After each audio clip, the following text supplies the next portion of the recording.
Terima kasih sudah klik video ini. Malam ini aku akan membawakan lagi satu kisah horor. Aku akan menceritakan kisah teror yang dialami oleh Suci pada saat memasuki bulan Suro.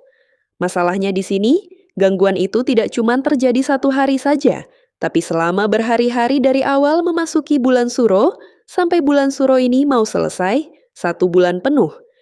Penasaran dengan kisah selengkapnya? Langsung saja kita masuk ke ceritanya.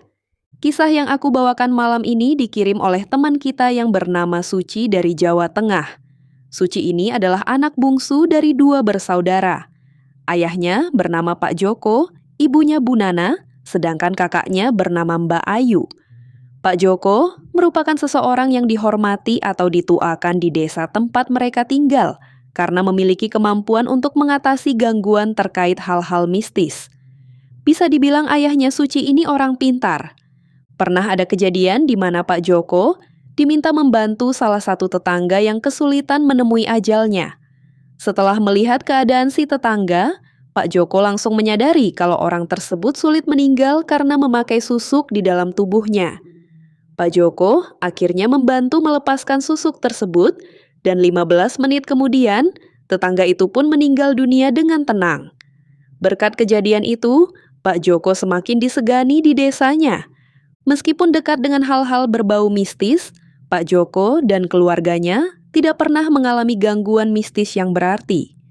Kehidupan mereka aman-aman saja, sampai kemudian pada bulan Suro tahun 2019 lalu, mulailah muncul gangguan yang menimpa keluarga Pak Joko, khususnya menimpa Suci.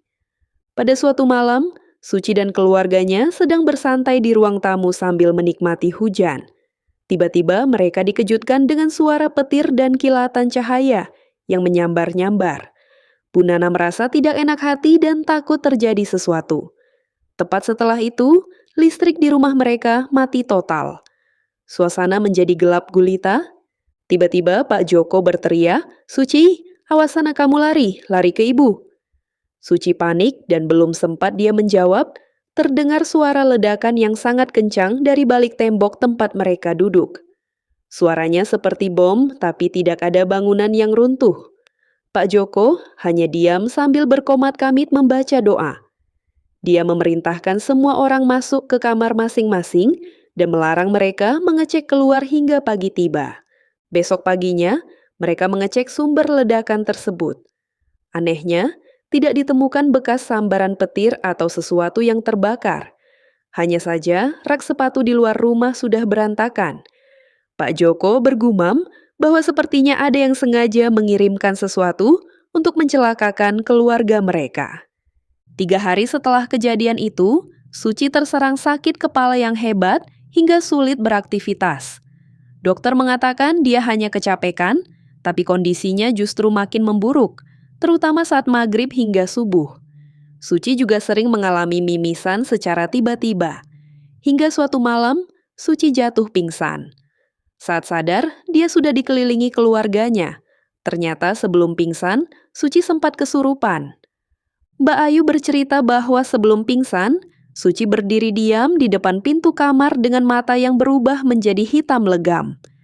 Suci terus menunjuk ke arah jendela sambil berkata, "Di sana, di sana, di sana," dengan suara yang aneh. Saat Mbak Ayu membuka tirai jendela, mereka melihat sebuah bola api melayang-layang tepat di depan rumah. Tepat setelah Pak Joko selesai salat dan mengucap salam, bola api itu hilang dan Suci pun pingsan. Kejadian mistis berlanjut saat memasuki pertengahan bulan Suro. Suatu malam jam 1:30 pagi, Suci terbangun karena mendengar suara sekelompok pria sedang mengaji surat Yasin seperti sedang tahlilan. Suara itu terdengar sangat jelas seolah berada di ruang tamunya. Keesokan harinya, diketahui bahwa anggota keluarga yang lain tidak mendengar suara itu sama sekali. Selain itu, paman Suci yang bernama Om Tio juga sempat diganggu. Saat berkunjung ke rumah Suci yang sedang kosong, Om Tio melihat sepasang kaki berukuran raksasa di halaman rumah. Saking tingginya sosok itu, kepalanya tidak terlihat. Saat Om Tio mencoba lari pulang, dia merasa seperti diputar-putar dan tidak sampai-sampai ke rumahnya, yang padahal hanya berjarak 3 rumah, hingga akhirnya dia membaca ayat-ayat suci.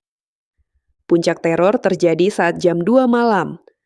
Suci mendengar suara wanita menyanyikan tembang Jawa dengan sangat merdu, disusul suara laki-laki yang ikut bernyanyi. Suci sangat ketakutan karena merasa gangguan ini sudah tidak wajar. Ibunya kemudian membuatkan jimat berisi bawang putih dan bunga untuk dipasang di jendela kamar Suci. Namun ketenangan itu hanya bertahan sementara. Di hari terakhir bulan Suro, Suci terbangun karena mendengar suara wanita membaca surat Al-Fatihah di belakang telinganya. Suara itu terdengar mengejek dan patah-patah seperti anak yang baru belajar mengaji. Saat Suci menoleh, dia melihat seorang nenek-nenek mengenakan kebaya putih dan kain jarik coklat seperti sinden, sedang berbaring di antara dia dan Mbak Ayu. Sosok itu dalam posisi setengah melayang dengan kepala menghadap ke atas, namun matanya melirik ke arah Suci sambil tersenyum lebar. Sosok itu terus merafalkan Al-Fatihah dengan suara kencang di bagian Ar-Rahmanir-Rahim sambil mendekatkan pipinya ke bahu Suci. Suci sangat tertekan hingga akhirnya bisa berteriak memanggil ibunya dan sosok itu pun menghilang. Pak Joko kemudian memandikan Suci dengan air kembang untuk mengusir gangguan tersebut. Meskipun bulan Suro telah berlalu, nenek sinden itu sempat muncul sekali lagi saat Suci tidur sendirian. Suci mendengar ranjang kayunya berderit seolah ada orang yang naik, dan saat dia menoleh, dia melihat sosok nenek yang sama sedang duduk bersila membelakanginya.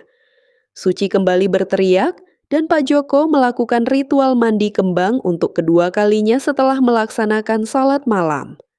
Sejak saat itu, gangguan benar-benar berhenti. Menurut penjelasan Pak Joko, sosok nenek sinden itu sebenarnya sudah mengikuti Suci sejak kecil sebagai pelindung. Beberapa orang pintar sebelumnya menolak mengusir sosok itu karena dianggap tidak berniat jahat. Sosok itu menampakkan diri secara ekstrem karena ingin melindungi Suci dari kiriman gaib yang meledak di awal cerita tadi. Dari kisah ini, kita belajar bahwa teror mistis apapun, bentuknya akan menghilang jika kita berdoa dan berserah diri kepada Allah Subhanahu wa Ta'ala. Semoga Suci dan keluarganya selalu sehat dan kita semua dijauhkan dari hal-hal buruk. Terima kasih sudah menonton hingga habis. Jika kalian suka dengan cerita di channel Dongeng Horor ini, jangan lupa klik like, komen, dan nyalakan notifikasinya. Sampai jumpa di video selanjutnya.